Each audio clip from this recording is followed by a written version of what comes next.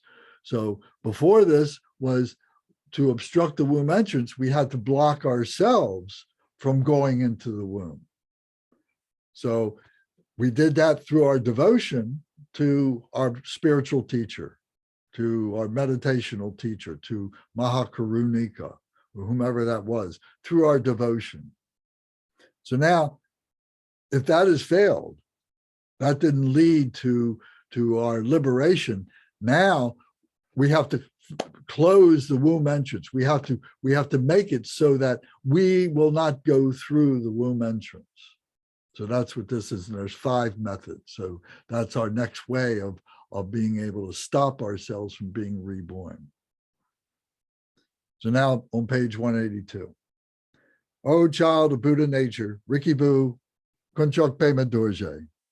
At this stage, the perception will arise of a male and female engaging in sexual intercourse. Upon perceiving this, do not enter between the male and female, but first be mindful and meditate on the male and female as being your spiritual teacher with consort. Prostrate yourself before them and make offerings, emanating these with your mind. Be intensely devoted and request instructions from your spiritual teacher and consort. Just by intently focusing on your thought in this way, the womb entrances will certainly be obstructed. So here we are, this entity floating around who is visualized, who sees the mother and father in union.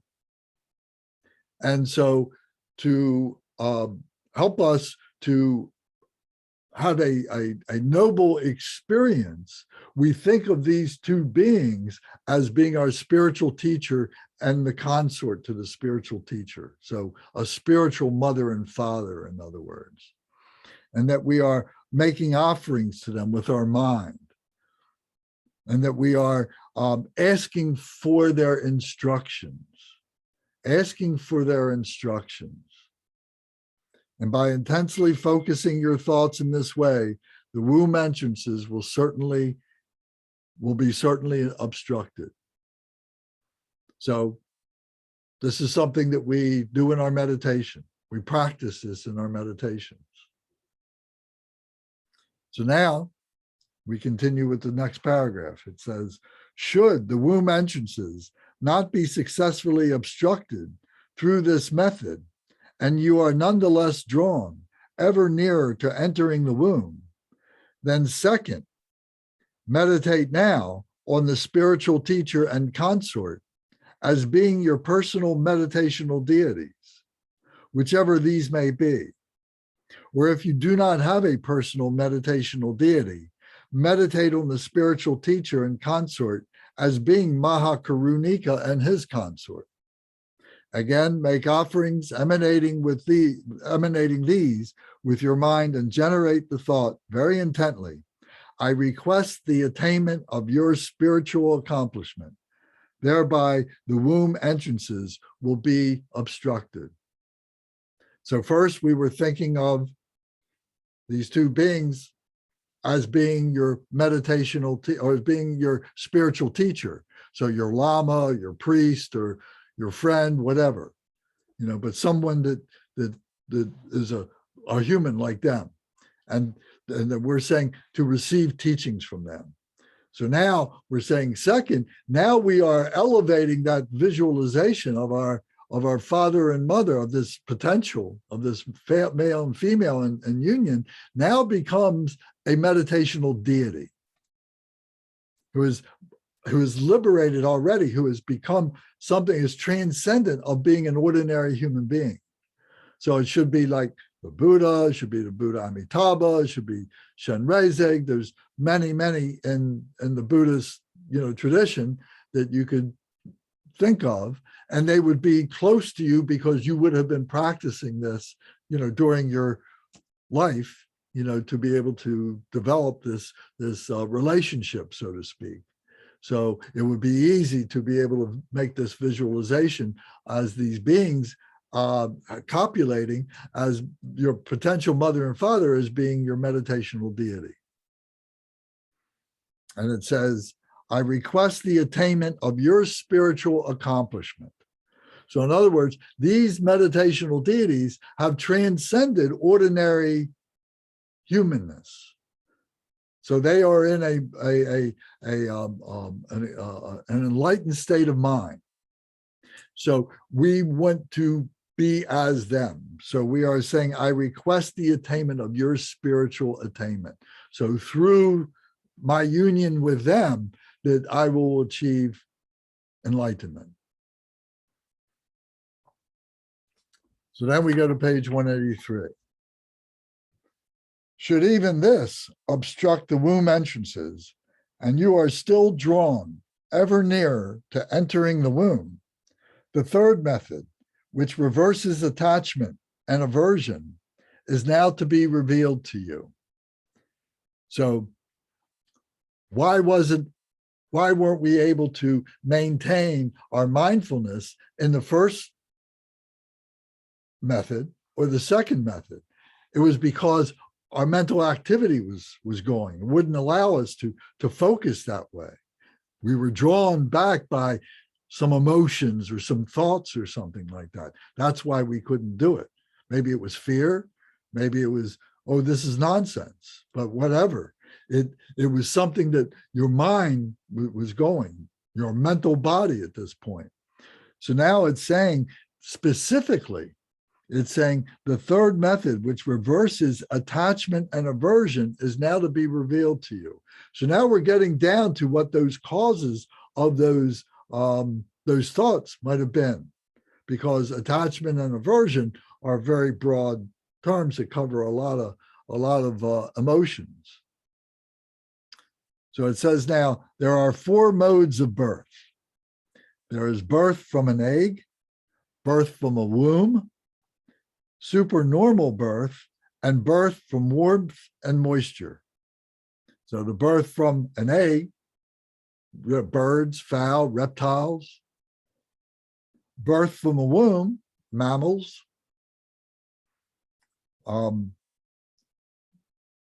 Supernormal birth, they're going to go in and talk about. There's supernormal birth that you immediately go to the hell realms, or that you can be reborn as a noble, virtuous being. You can be born on the pistil of a lotus. So it's rebirth as an enlightened being, however temporary that might be, however stable that might be. Then birth from warmth and moisture, which would be like larvae. So insects and so on that are born in that manner. Among these, the birth from an egg and birth from a womb are very similar, in that both cases you will see the male and female engaged in sexual union, as described above. If based on either attachment or aversion, you enter a womb at this time, you will be born as a horse, a bird, a dog, a human, or whatever is appropriate. So it's making the point that, we could be born these different kinds of animals from either this egg birth or this womb birth. The next paragraph, it says, if you are to be born as a male, you will experience the perceptions as a male. You will feel intense aversion towards the father, and you will feel jealousy and attachment towards the mother. If you are to be born as a female, you will feel the perceptions as a female. You will feel intense envy and jealousy towards the mother, and you will feel intense attachment and affection towards the father. This emotional arousal will cause you to enter a womb. Here you will experience the co-emergent delight in the midst of the meeting between the sperm and the ovum. Let me come back to that. Let's go back over this paragraph. And this is very powerful. You know, when I was first exposed to this, and it gave me a insight as to, the psyche of what goes on in a child in relation to their parents. It was uncanny, very powerful. This is sitting with Dr. Freud without the bill at the end.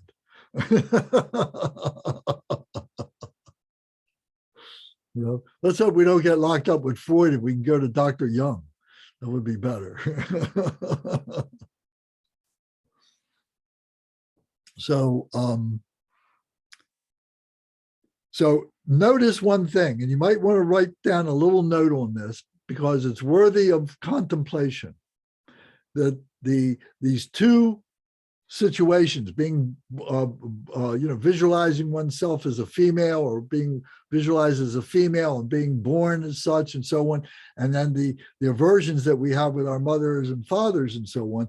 Note, there is no aversion to the mother in either case, whether being born as a male or being born as a female. There's no aversion to the mother. There might be jealousy, but there's no aversion. And aversion is a hatred. So you'll have a smile with that. Okay. So now,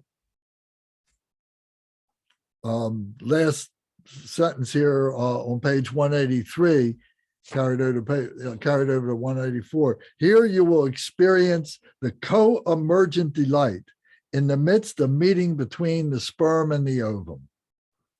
From that state of bliss, you will faint into consciousness, and as time passes, the embryo will come to maturity in the womb, moving through its various stages of development. That is the clotting of the embryo, the oval elongation of the embryo, and so forth, until finally you will emerge from the womb and open your eyes. So this is very descriptive. The co-emergent delight is that moment of bliss between the mother and the father. But now here is that mental body that is emerging with them, coming all together into the sperm and the ovum. And there's that moment of conception. And then with this, you faint into unconsciousness as time elapses. And now, so all this mental body now becomes a physical body. Now, of course, it's not a mature body, but all this mental stuff that was happening is not happening with the same awareness as it will be as this continues. And it's fascinating how, this being written 1,400 years ago, that, this level of detail about the embryo and so on. And even if people would say, oh, well, this was transmitted and then it was picked up again in the 15th century. But even in the 15th century, to understand, conception in this way and the physical conception and the stages that the embryo goes through and so on like that, that's amazing all by itself too. Okay, so now the middle of the paragraph on page 184. Now you will have turned into a puppy. Previously having been a human being, you will now have become a dog. So consequently, you will suffer in a dog kennel or similarly in a pigsty or an anthill or a wormhole, or else you may be born as a baby bull, a goat, a sheep, and so forth. I think that's pretty clear. There is no way back. You will experience all manner of sufferings in a state of great obscurity and delusion. Through this process, you will continue to remain within the 6 classes of living beings, including the realms of the hell beings and the anguished spirits. You will be completely drained by boundless sufferings. There is nothing more awesome or frightening than this. Oh dear, this is truly terrifying. Oh dear, oh dear. In this way, those who lack the oral instruction of a genuine spiritual teacher will indeed fall into the great abyss of cyclic existence and be tortured unbearably by continuous sufferings. So here we are being, we met the egg, we met the sperm, we're all united, we're all co-emergent now, we're moving forward now into a body, into an animated living body. And all the things that happens to the body, all the things that we've experienced and whether we recognized it or not. So rather than this, listen to my words. Understand this instruction of mine. I will reveal an oral instruction which third obstructs the womb entrances. Through the reversal of attachment and the reversal of aversion. Listen and understand this well. It is said in the root verses of the 6 intermediate states, I must obstruct the womb entrances and call to mind the methods of reversal. This is the time when perseverance and purity of perception are imperative. I must give up all jealousy and meditate on my spiritual teacher with consort. So that is the prayer, that short prayer. So here we are being specific about the emotions of hatred and of desire. And this we need to develop our awareness of and our wisdom of being able to use the skillful means to be able to transform this hatred and this aversion and this attachment and so on into loving kindness, into virtue, into nobility. So we're already going to be born. So now it's a matter of what are we going to be born as? So it says, I must obstruct the womb entrances and call to mind the methods of reversal. This is the time when perseverance and purity of perception are imperative. I must give up all jealousy and meditate on my spiritual teacher with consort. Jealousy was the theme that was going through seeing the mother and the father in copulation. It was the jealousy. If you're a man, you're jealous of, if you're going to be a man, you're jealous of the father. If you're a woman, you're jealous of the mother. So there was jealousy there, but the point of aversion was the one I made before. So it's important to understand this.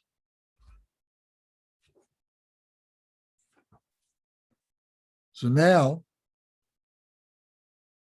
page 186. As is described in the oral instruction above, if you are to be born as a male, you will feel attachment towards the mother and aversion towards the father. If you are to be born as a female, you will feel attachment to the mother and aversion towards the mother. Thus, you will come to experience jealousy, a conflict of attachment and aversion. Specific to this stage, this is a profound oral instruction. O child of Buddha nature, Rikibu Kunchok Pema Dorje, when the feelings of attachment and aversion arise, meditate as follows. Alas, sentient beings such as I, with such negative past actions, have up until now roamed in cyclic existence. I have committed to wander in this way, being driven on by the feelings of attachment and aversion. If especially at this time I continue to be influenced by attachment and aversion, there is a danger that I will roam into the limitlessly diverse states of cyclic existence and risk sinking into the ocean of suffering for a very long time. Therefore now, from the very beginning, I must not generate attachment or aversion. Oh dear, as of now, I shall never again be motivated by attachment or aversion. So we're reciting this to the being who is in the Bardo, our friend, our relative, whatever. But we're also cultivating this in our meditation. We're developing this in our meditation. And as the transformation, as we are reborn from our meditation, that we go through a rebirth, a death, and a rebirth in our meditation session. And we come out as a different person. The potential is there for us to do that. Whether we are able to actualize that is up to our devotion, up to our mind training, up to many different things. But we have control of that. Here we're directing, we're giving instruction to this person who has passed, who's now in the Bardo, for them to do it. But for them to do it at this point, if they haven't practiced this at any point in their lives before, there's very little to connect with.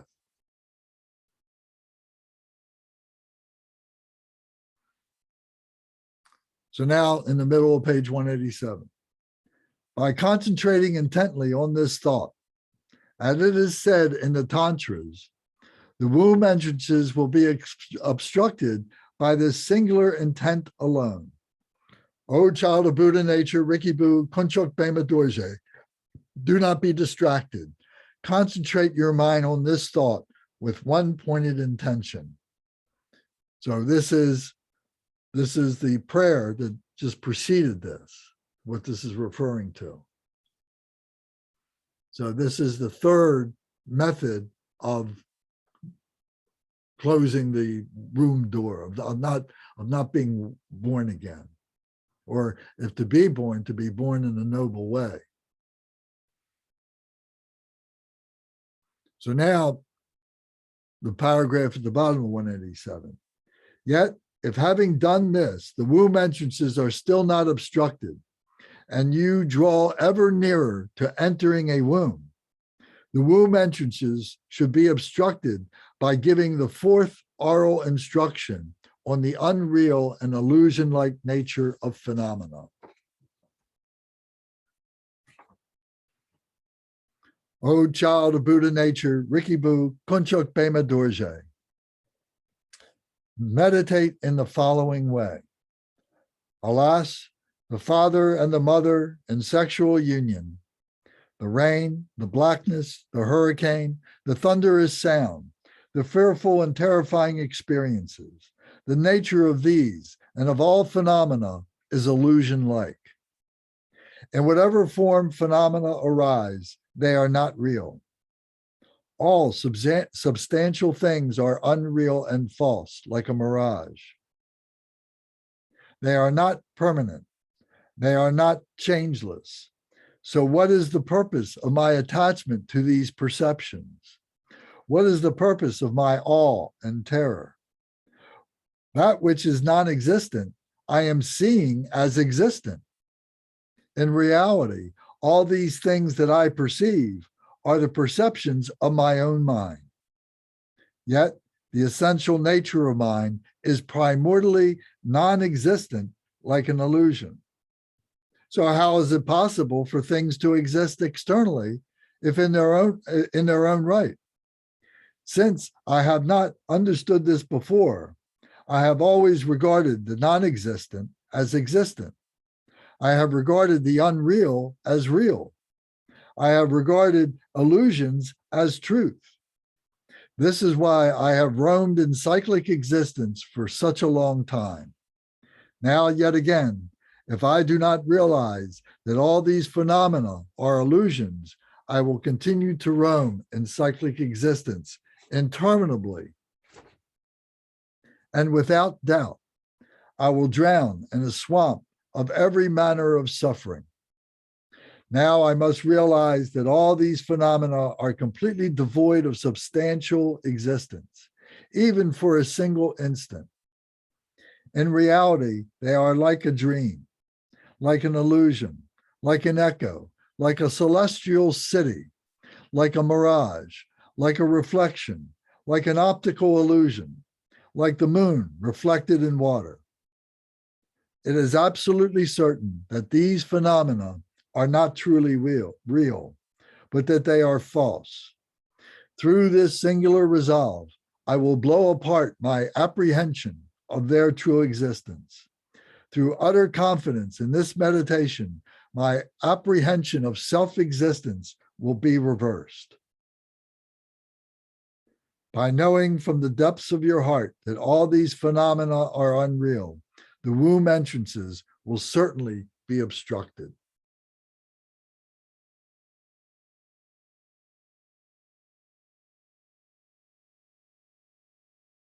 So the question might be, well, what happens if I'm not conceived? Do I die in the womb? You know, what happens? Do I have a miraculous birth? Am I born on the pistil of a lotus?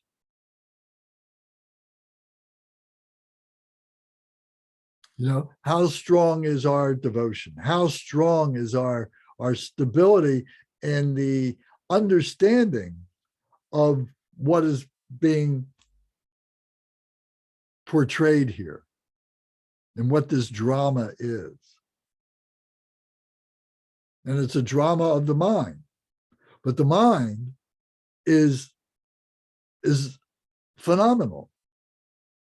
And as phenomenal, it doesn't exist. It doesn't truly exist. It exists in a relative way. But in the ultimate reality, it doesn't exist. So that's a mind blower, isn't it? And to be able to abide in now the nirvana of no mind, this is the mind of the Buddha, that we have given up our human mind, our attachment, our aversion to the human mind, and now we have opened ourselves up to that which is space, that which is Buddhahood, that we call Buddhahood. In other traditions, they have other names for it. You know, it's not exclusively a Buddhist thing. But it is that mind that is completely transcendent of humanness.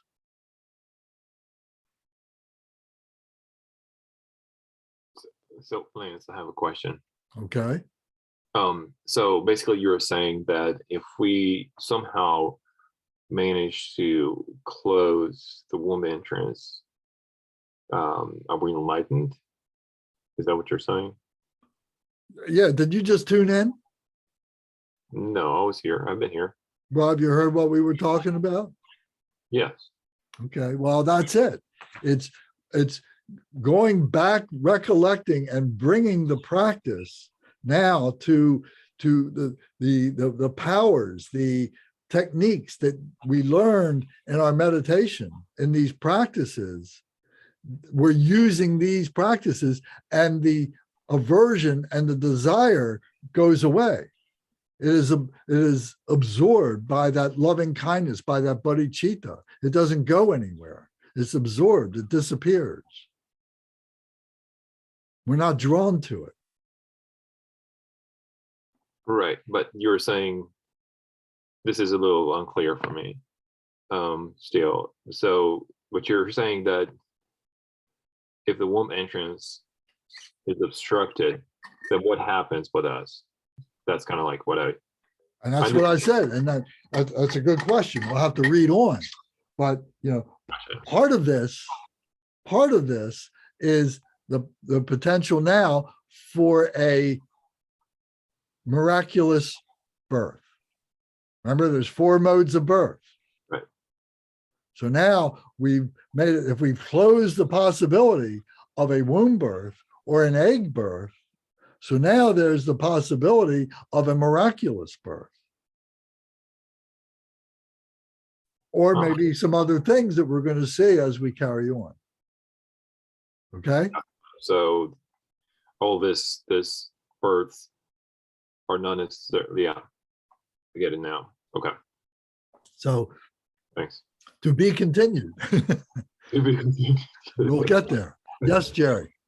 Yeah, could you give us an example or two of the thoughts that we have to think about to remove attachment and aversion? Specific. I mean, are you going to think about being a kind-hearted person? Are you going to think about the love in your soul? I mean, that's what I want to know, because I want to remember it right now so I never forget it. Okay. There is a book called The Stages of Meditation by Khenpo Samdop, who is the spiritual director of Dharma Surya. And in there, he's teaching you how to meditate. And we go through these stages. And without going through all that, we get to a point where we go through the method of loving kindness. And loving kindness overcomes hatred. Okay. Okay. And then we go to the point of the meditation of the method of compassion. And compassion, together with loving kindness, helps us to overcome desire. Okay, so this could be compassion for our teacher or for our family who has lived before us, or for the people that we've lived our life with. Sure, for whomever is suffering, and in this case, it's ourselves. We're about to be reborn. We're about to be conceived, and we're trying to block that. So if we're having these emotions of desire and hatred, now that compassion is directed towards ourselves. Okay, yeah, I understand that. I just, you clarified it, but that's exactly the way I thought it was to be. And then there's joy, and then there's equanimity. We're talking about bodhicitta. So the joy of that keeps jealousy away. Okay, so we can also think about all these Buddhas that we were faced with.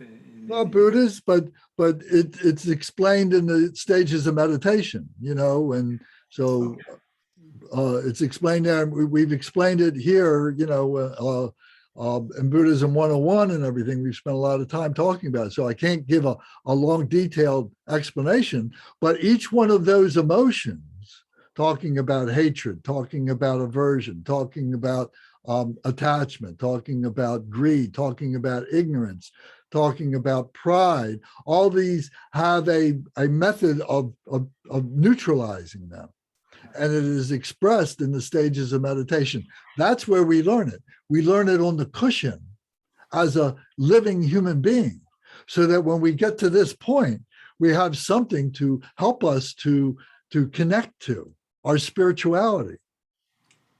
It's interesting to note that the Buddhas give every possible opportunity to the soul to kind of bring forward, and even in the time after death, to bring forward the best he has. And it's like going up in front of a judge and saying, "But I'm a good person." You know what I mean? But then again, I was told that we're not being judged. We judge ourselves. That's true. We judge ourselves. And so if we're not a good judge, we start having all these emotions.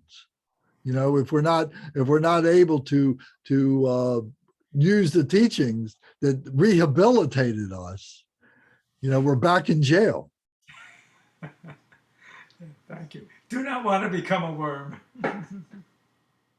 Right. Okay. Any other comments or questions? Lance, Yes, Gary.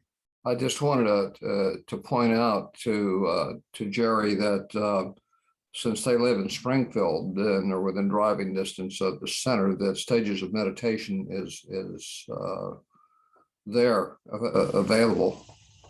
I've read the book twice. I view it almost as a text, because every time I go back, I find myself saying, "How did I miss that?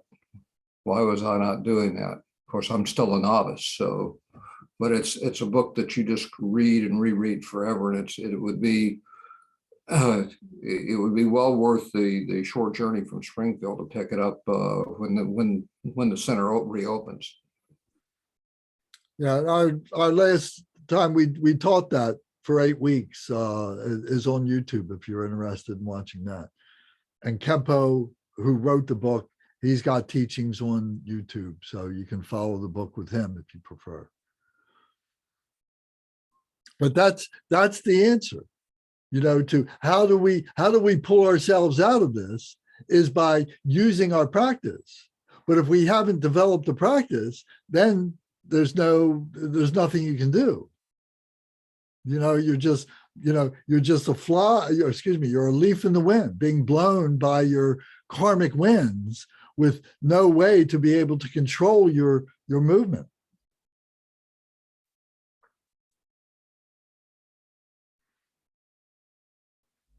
Okay, anybody else before we move on?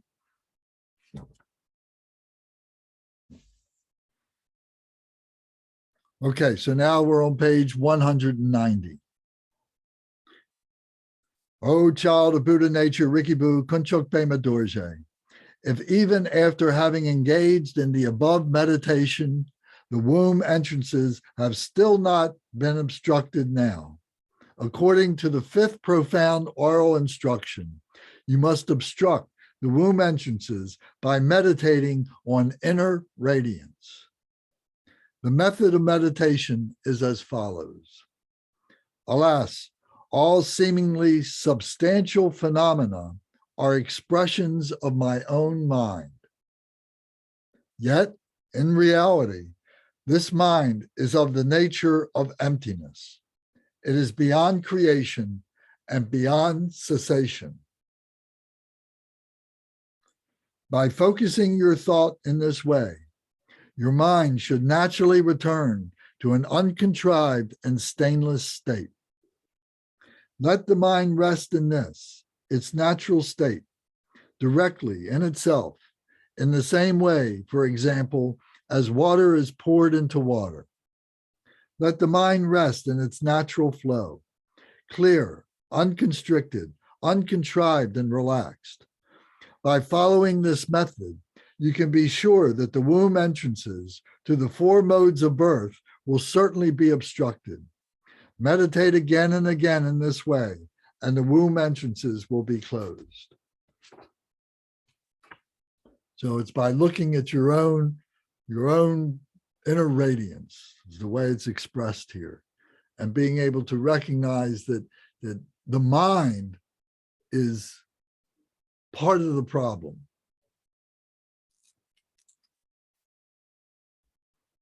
And this is why, you know, beings that you may know, maybe you've had this experience yourself in your meditations and your practices that you've done in the past and so on, that you have this wonderful feeling afterwards that stays with you, and it comes out of simplicity. You don't come out of these meditations wanting to do a whole bunch of stuff.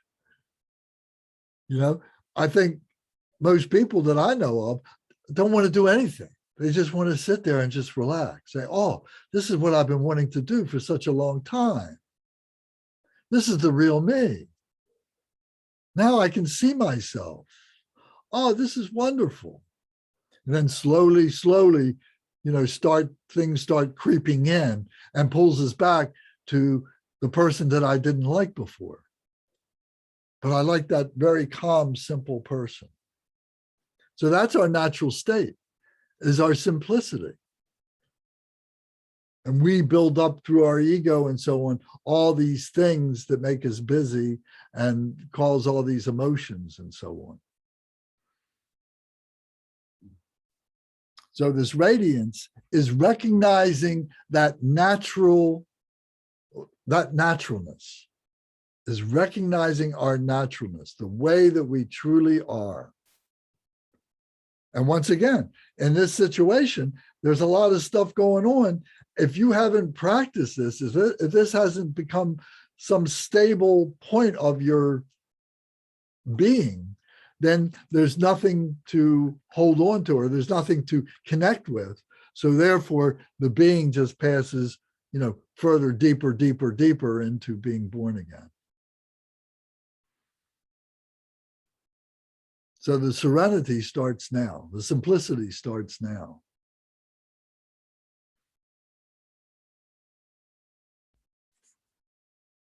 Okay. Any other questions or comments?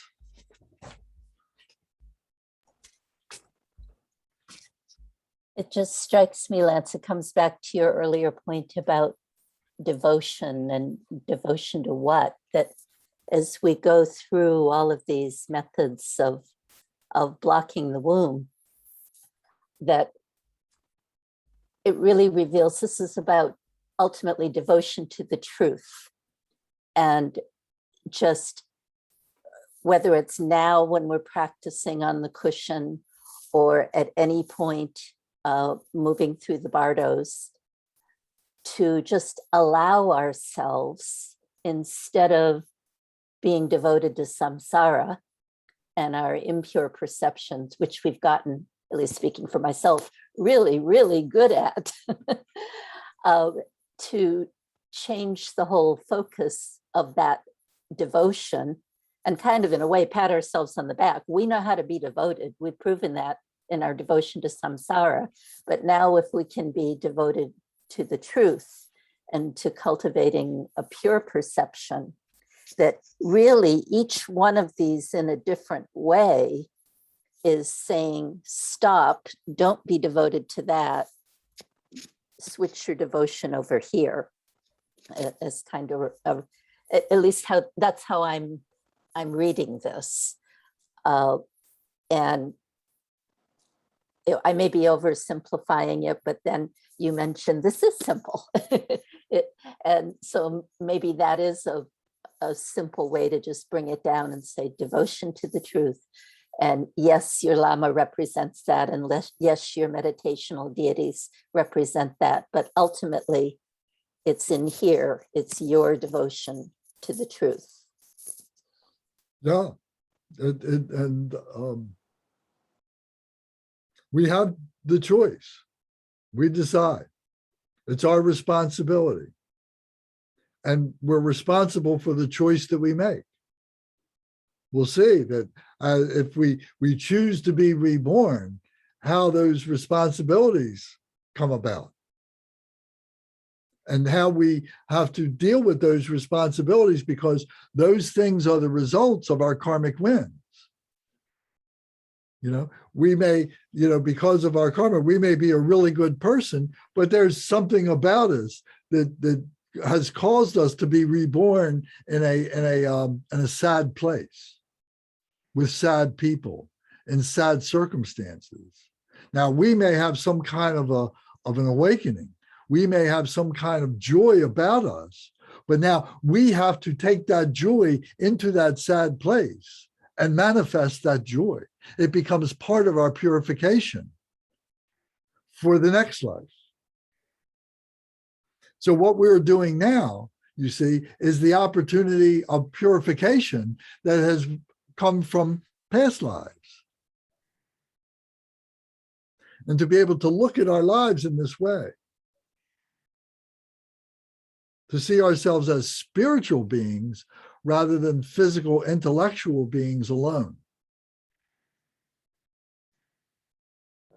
Lance? Yes, sir. You're talking about not having a physical birth here. Well, the choice is here. This is the choice right now. This is closing the womb entrance, where you won't, be born as in a womb. So, but if you don't successfully close the womb, now you have to be born. You will be born in a womb or wherever. That's what it's explaining.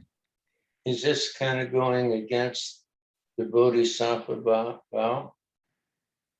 How's it going against the Bodhisattva vow? Well, and not having you be born again. Well, at this point, Bodhisattva is long, that possibility is long gone, for this being, for this space and time. So the choice to be a Bodhisattva has passed.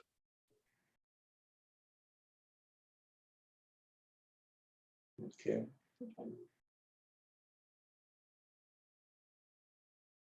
That doesn't mean that in this next life, one could not be on the path to become a bodhisattva. But there's responsibility to that. There's work for that.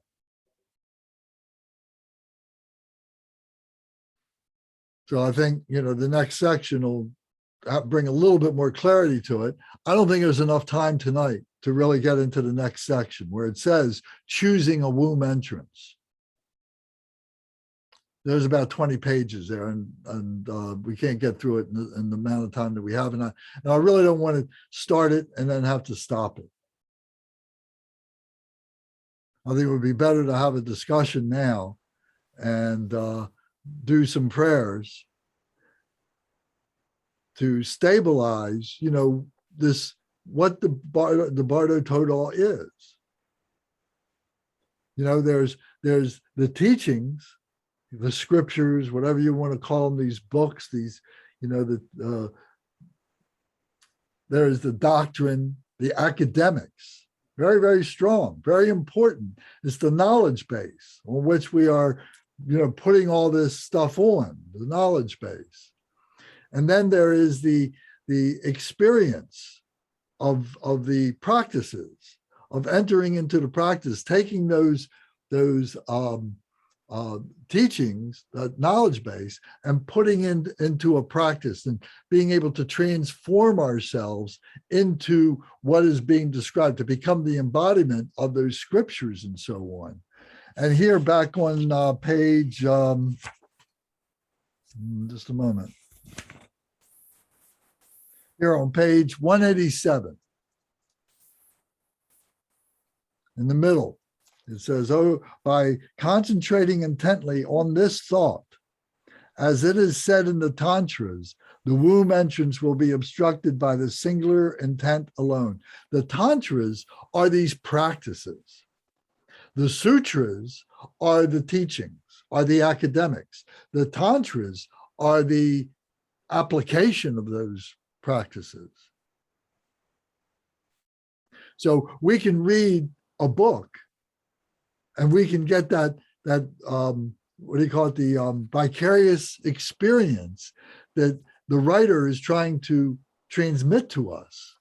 But until we have the actual gnosis of being that is being portrayed there, that comes from the experience of doing it, it doesn't mean very much. Doesn't mean as much as becoming that.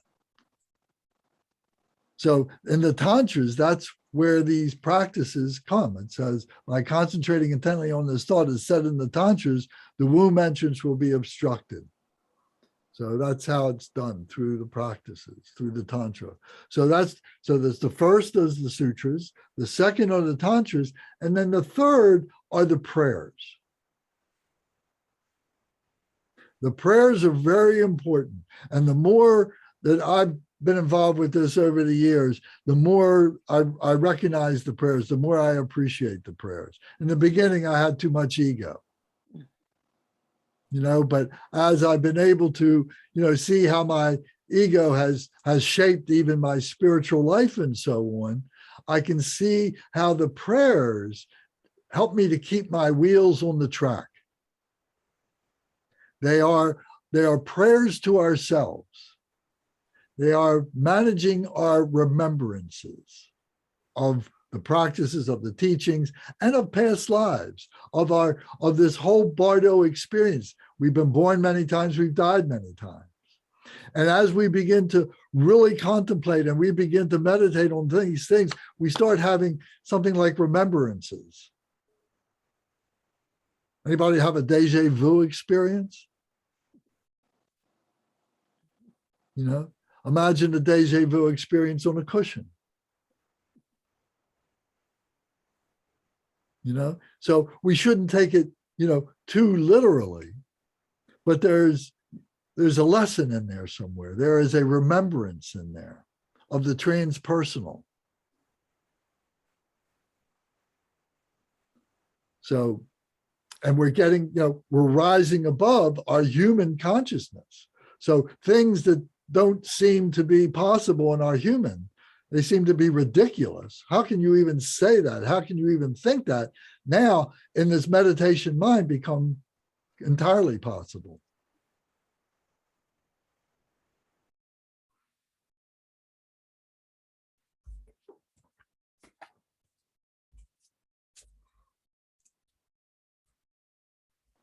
Lance, that's so important what you said about prayers, because when I'm on the cushion, it's like there are two axes. There's my normal perception, cause and effect. I can just see that train moving. And then prayers and practice they're like off axis, they're vertical. And they just pull you up out of that cause and effect train and give you a different perspective and put you in touch with your higher qualities and your aspirations. And yes, it's you're at that fundamental truth level, you're praying to yourself with a large S. But it's just incredibly powerful, and you can just feel it on the cushion. You can just feel that it's pulling you up into just a, I don't want to say a different sphere. It's just literally off axis. And there's nothing like that. I was the same way in the beginning. I thought, oh, prayers? No. When I decided I wasn't Christian anymore, I was kind of done with prayers. And that's really changed through practice. Now, the prayers are transformative blessings. And you can write your own prayers. There's many prayers that we can use, but you can write your own.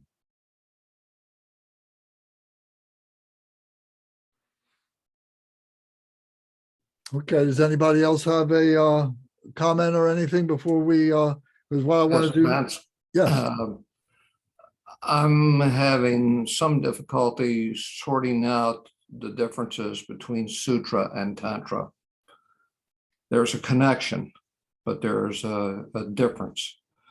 And every time I think I understand it, Well, how do you understand it now? well, the sutras to me are like a string of texts, Okay.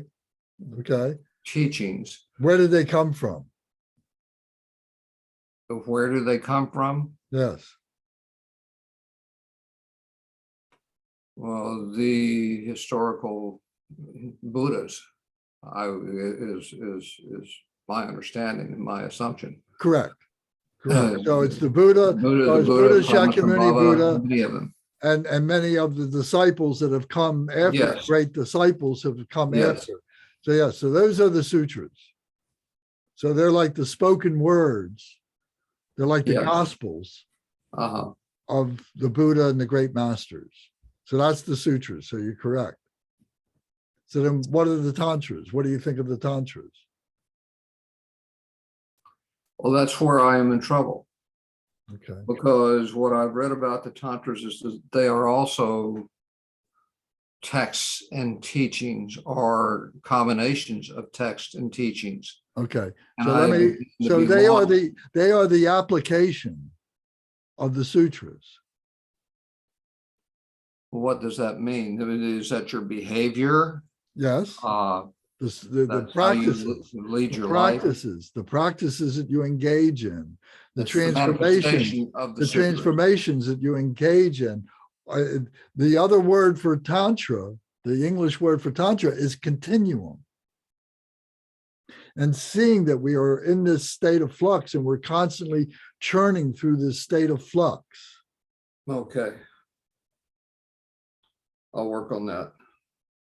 And so the tantras were also taught by the Buddhas.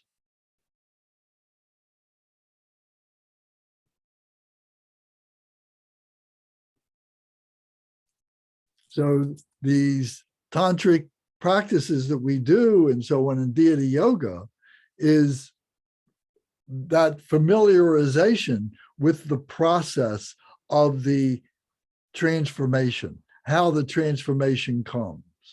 Remember, we talk about what, we talk about why, we talk about how. So the Tantra takes all three, but really is specializes in the how.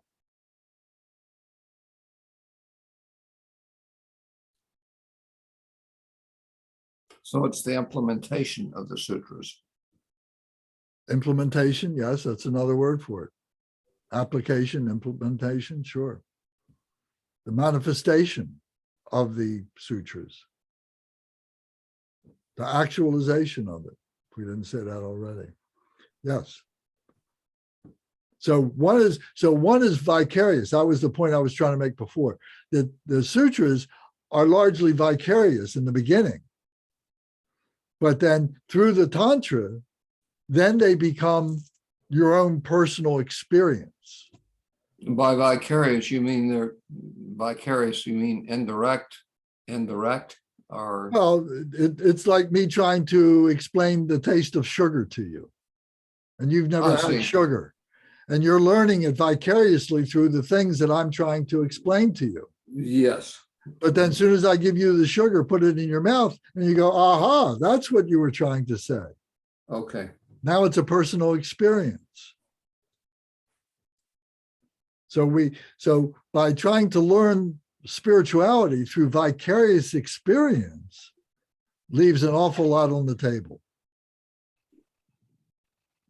It is an experience, one has to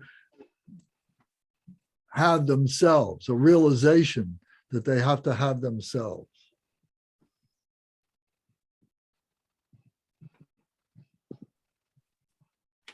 So this is a good time to mention something else then. Just a second, because I don't want to misquote this.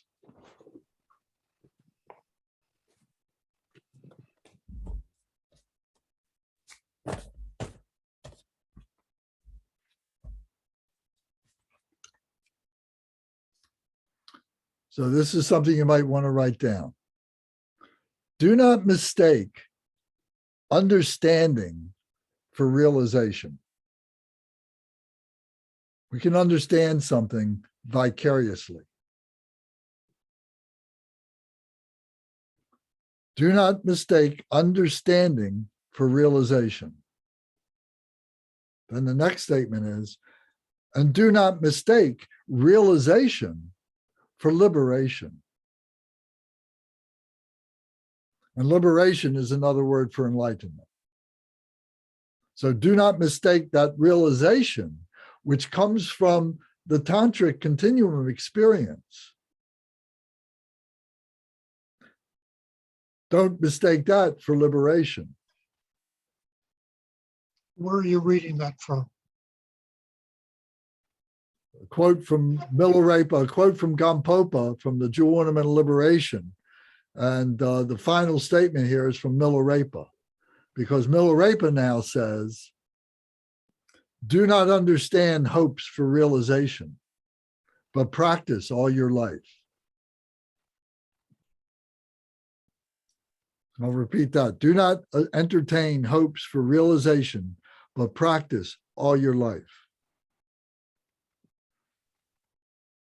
So the first statement comes from Gampopa, and the third statement is now a clarification through the lens of Milarepa, who was Gampopa's teacher.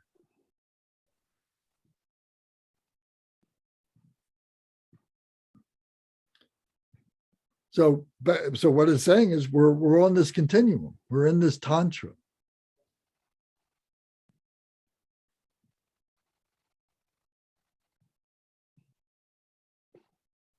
I can't read what Debbie said, but is there something you want to make a comment about? Lance, all I did is I just put the link to the two Rigpa wiki entries about sutras and tantras, Oh, okay. All that right, in very case someone wanted anything else.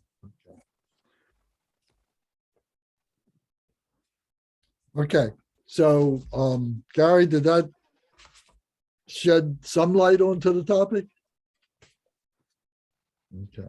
Yes, Anybody? thank you. You're welcome. All right.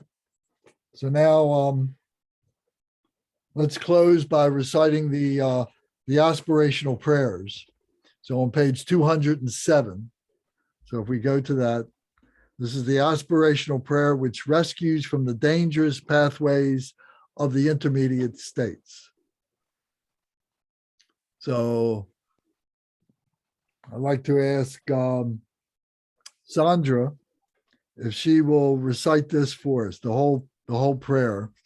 It goes to page 213, the completion of page 213. If Sandra will recite that, and if Gary, please, if you will recite the next prayer on page 214, which is the aspirational prayer, which protects from the fear of the intermediate states, and recite that until page 218 through the end of the text. So as you recite, when you first begin, please include the title. And everybody Lance? can, yes, What page do I start on? 207? What page Yes. am I starting? 207. Okay, thank you. All right. Aspiration. Are you ready? Yeah, so everybody should follow this, read it if you can. But if you need to just follow it with your eyeballs and think about it, that's fine. But if you can read it out loud, it's very important. That's another very important aspect of our practices. So thank you. Go ahead, Sandra, when you're ready. The aspirational prayer, which rescues from the dangerous pathways of the intermediate states. I bow down to the spiritual teachers, meditational deities, and dakinis. May I be guided on the path of their great love. Oh, as I roam in cyclic existence, driven by deep-seated bewilderment, may the spiritual teachers, holders of the oral lineages, draw me forward, leading me on the path of radiant, clear light, which is undistracted study, reflection, and meditation. May the supreme consorts, the hosts of dakinis, support me from behind, and thus encircled, may I be rescued from the fearsome passageway of the intermediate state and be escorted to the level of an utterly perfect Buddha. Oh, as I roam in cyclic existence, driven by deep-seated delusion, may the transcendent Lord Vairocana draw me forward, leading me on the path of radiant blue light, which is the pristine cognition of reality's expanse. May the supreme consort Akasha Davisvari support me from behind, and thus encircled, may I be rescued from the fearsome passageway of the intermediate state and be escorted to the level of an utterly perfect Buddha. Oh, as I roam in cyclic existence, driven by deep-seated aversion, may the transcendent Lord Vajrasattva Akshobhya draw me forward, leading me on the path of radiant white light, which is the mirror-like pristine cognition. May the supreme consort Buddha Lokana support me from behind, and thus encircled, may I be rescued from the fearsome passageway of the intermediate state and be escorted to the level of an utterly perfect Buddha.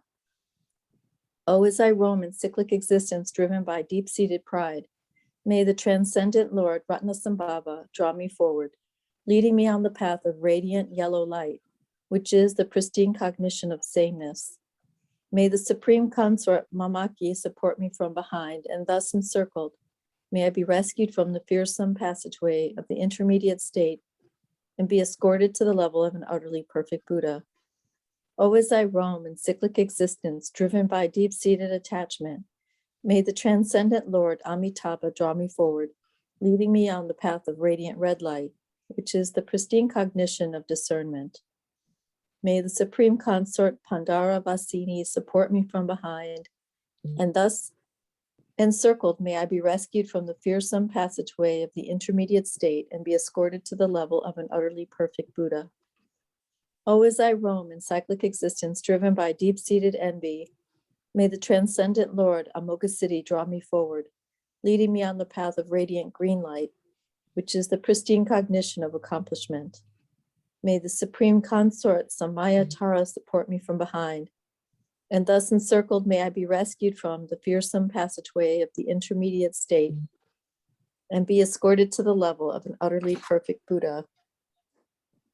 Oh, as I roam in cyclic existence, driven by the 5 virulent poisons, may the transcendent conquerors, the male Buddhas of the 5 enlightened families, draw me forward, leading me on the path of radiant rainbow light, which is the 4 pristine cognitions combined. May the 5 supreme female Buddhas, the purity of the expanse, support me from behind, and thus encircled, may I be rescued from the light paths of the 6 impure classes of beings, and be escorted to the 5 utterly supreme and pure Buddha fields. Oh, as I roam in cyclic existence, driven by deep-seated habitual tendencies, may the assembly of spiritual heroes and awareness holders draw me forward, leading me on the path of radiant, multicolored light, which is co-emergent pristine cognition. May the supreme consorts, the hosts of dakinis, support me from behind, and thus encircled, may I be rescued from the fearsome passageway of the intermediate state, and be escorted to the level of an utterly perfect Buddha. Oh, as I roam in cyclic existence, driven by deep-seated bewildering perceptions, may the assembly of blood-drinking wrathful deities draw me forward, leading me on the path of radiant rainbow light, which is free of fear and terrifying perceptions. May the assembly of the Kodeshvari, the queens of the expanse, support me from behind, and thus encircled, may I be rescued from the fearsome passageway of the intermediate state, and be escorted to the level of an utterly perfect Buddha. Om Ah Hom. May the fields of the 5 elements not arise as a hostile force. May I see them as the fields of the 5 Buddhas. May the elements of space not arise as a hostile force. May I see them as the field of the blue Buddha. May the elements of water not arise as a hostile force. May I see them as the field of the white Buddha. May the elements of earth not arise as a hostile force.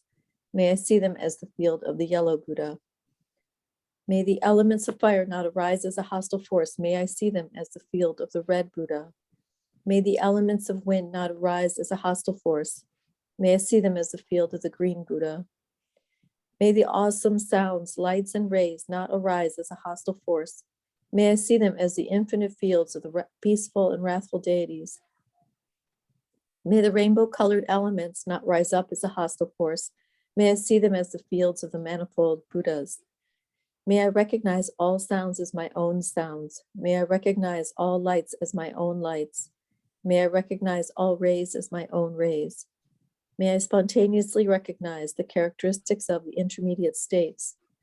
May the fields of the 3 Buddha bodies be manifest. Samaya. Aspirational prayer, which protects from fear of the intermediate states. When my life's course is ended and I roam alone in the intermediate states, the loved ones of this world can no longer help me. So at this critical time, may the conquerors, the peaceful and wrathful deities, quickly release the power of their compassion, and may the deep darkness of my ignorance be dispelled. When I roam alone, separated from my loved ones, and myriad images of emptiness arise, naturally manifesting, may the Buddhas quickly release the power of their compassion, and may the fear of the awesome and terrifying intermediate state be annulled. When the 5 radiant lights of pristine cognition dawn, may I recognize them as my own nature, and without awe and without terror, and as the manifold forms of the peaceful and wrathful deities arise, may I be fearlessly confident when I experience suffering. Hold on one second. There's a missing line there. It goes, may I be fearlessly confident and recognize the characteristics of the intermediate state. So at the end, I'll recite that again, but you need to add that there. It was left off. So now continue to page 215. Okay, thank you. When I experience suffering as the result of negative past actions, may the great compassionate one dispel all such misery, and as the natural sound of reality reverberates like 1,000 peals of thunder, may all sounds be heard as the teachings of the greater vehicle. When I am driven on by past actions, unable to find a refuge, may the meditational deities dispel all such misery. And as I experience the suffering of habitual tendencies and past actions, may the meditative stabilities of inner radiance and bliss naturally arise. When I am miraculously born into the intermediate state of rebirth, May I not be beguiled by the perverse prophecies of Mara. And as I freely arrive at every place that I think of, may the bewildering fear and terror generated by my past actions not arise. When the roars of savage wild beasts echo around me, may their cries be transformed into the sound of the sacred teachings, the 6 syllables, O Mane Padme Hung. And as I am engulfed by snow, rain, wind, and darkness, may I achieve the pure clairvoyance of radiant, pristine cognition. May sentient beings in the intermediate state, similar in kind to myself, be born into higher realms free from rivalry, and as severe dissonant mental states generate insatiable hunger and thirst, may the afflictions of hunger, thirst, heat, and cold be annulled. When I see my future parents in union, may I perceive them as Mahakarmanika and consort, and for the sake of others, being blessed with the power to choose a birthplace, may I achieve an exalted body, adorned with the auspicious major and minor marks. Once I have achieved birth in a supreme human form, may I act so as to swiftly liberate all who see and hear me. And may I not be influenced by my negative past actions, but multiply and emulate my past merits. Wherever I may be born, and whatever land it may be, may I quickly encounter the meditational deity of my past lives. Knowing from immediately after birth how to speak and walk, may I remember my past lives and attain the power of non-forgetfulness. May I easily come to master, by study and reflection, the manifold stages of learning, small, intermediate, and great. May the country into which I am born be auspicious, and may all sentient beings be blessed with happiness. O peaceful and wrathful conquerors, may I and all others become entirely at one with you and come to resemble you in all your forms, your retinues, your lifespan, your Buddha fields, and in every quality of your supreme auspicious marks. Through the compassion of Samattabhadra and the infinite peaceful and wrathful deities, by the power of the truth of pure reality, and by the blessing of the mantrans who practice one-pointedly, may every wish of this aspirational prayer be fulfilled. Samaya, composed by the preceptors from Odhyana Pakmakara, may this profound sacred teaching not be extinguished until all the worlds of cyclic existence have been emptied. This is a treasure text of Tulku Karma Lingpa. Very good. Thank you both. Anybody have any questions or comments about these prayers? Yes, the line that you Oh, yes. said was missing, is that missing from the text? No, it's missing from the, when it printed for some reason, it didn't print that last line. So it's on page 214, the bottom of the page. So the last printed words are, may I be fearlessly confident. And then you should write in the space below that, and recognize the characteristics of the intermediate states, period.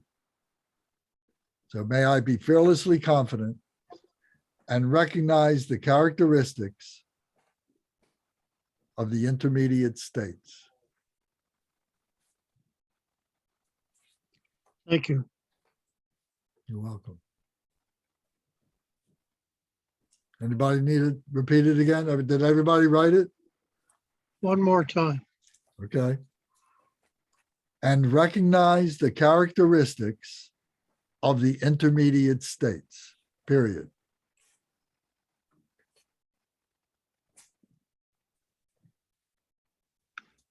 But there's fearlessly confident. Yeah, well, that it starts, the phrase begins with that. May I be fearlessly confident and recognize the characteristics of the intermediate states. You see that? No, it's not in front of me. Oh, I have difficulty reading. oh, okay. Well, then you have to commit it to your true nature. Okay, one last sign. May I be fearlessly Be confident confident. and recognize the characteristics of the intermediate states. So in other Thank words, to be recognizing the Bardo Thodol. Thank you. Yes. Okay, anybody else? Okay, very good. Thank you all. Debbie, can we do our closing prayers, please?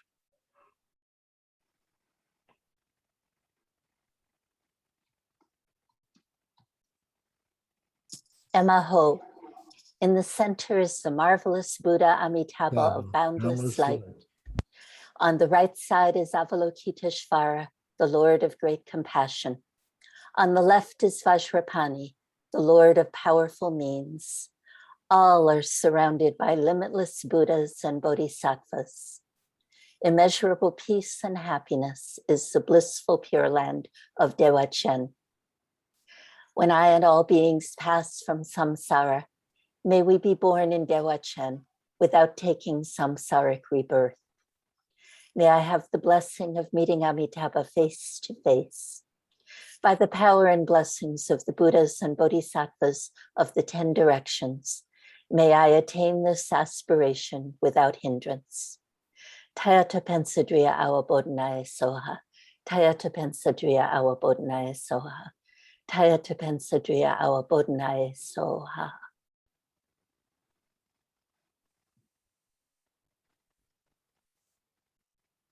Bodhicitta, the excellent and precious mind, where it is unborn, may it arise.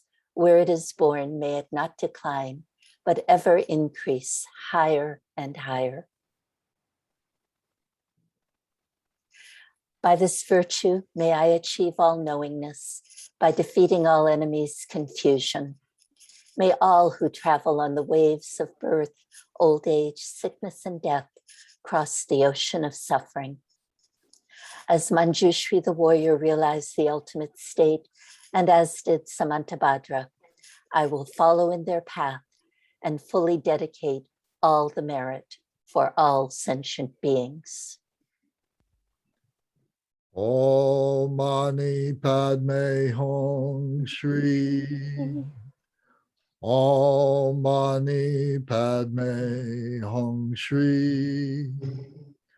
Om Mani Padme Hum Shri. Om Mani Padme Hum Shri. Om Mani Padme Hum Shri. Om Mani Padme Hum Shri. Om Mani Padme Hum Shri. Om Mani Padme Hum Shri. Om Mani Padme Hum. Om Mani Padme Hum. Om Mani Padme Hum. Om Mani Padme Hum. Om Mani Padme Hum. Om Mani Padme Hum. Om Mani Padme Hum. Om Mani Padme Hum. Om Mani Padme Hum. Om Mani Padme Hum. Om Mani Padme Hum. Om Mani Padme Hum Shri.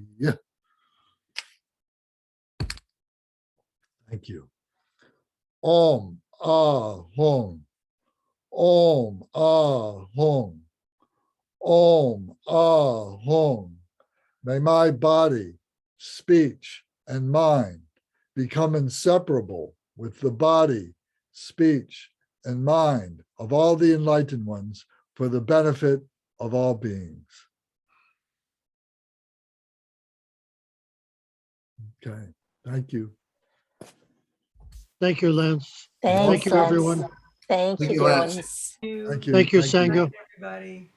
Thank night. you. Good Thank night, you. See you all. next week. Not everyone. Thank you. Thank you, everyone. Thank you, Deb and Lance. Thank you. You're welcome. Thank you. Thank you. Night all. Okay. Good night. Thank you.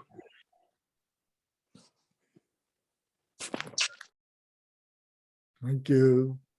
Thank you. Hello, John. Good night, John. Adrian, how you doing? Good, good. Just really good. Oh, How are you? good. Knock on wood, doing pretty good. So, is it still nice down in Georgia? The weather? Yeah, it's gotten very, very nice right now. Just awesome, perfect days. Just not too cold, not too hot. Just really, the trees start turning colors. Yeah. It's pretty, yeah. What would you say? Would you say that the spring and the fall are the two best times in Georgia? Mm-hmm. Mm-hmm. Because the summer, I know it gets real hot. Yeah, the summer can be miserable. I mean, it's hot and humid. It's sometimes it's just like, especially if you're working outdoors, it's you have some of those like long jobs, during the summer, you're sweaty and dusty and gosh, can be terrible. There's hell right there. Yeah. And during the winter time, I guess, you get rain, but you can get ice and stuff like that. It can be nasty with that. Mm-hmm. Mm-hmm. How's it? Do you get nice days during the winter time too? Do you get days that maybe it's in the 60s and the sun is shining or something? Or Yeah, we get sometimes days like that. yeah, Yeah, it's not terrible. Very rarely do you get snow. Yeah, it's pretty rare when you get snow, but it happens. I want to say a few days a year. Uh-huh. Yeah.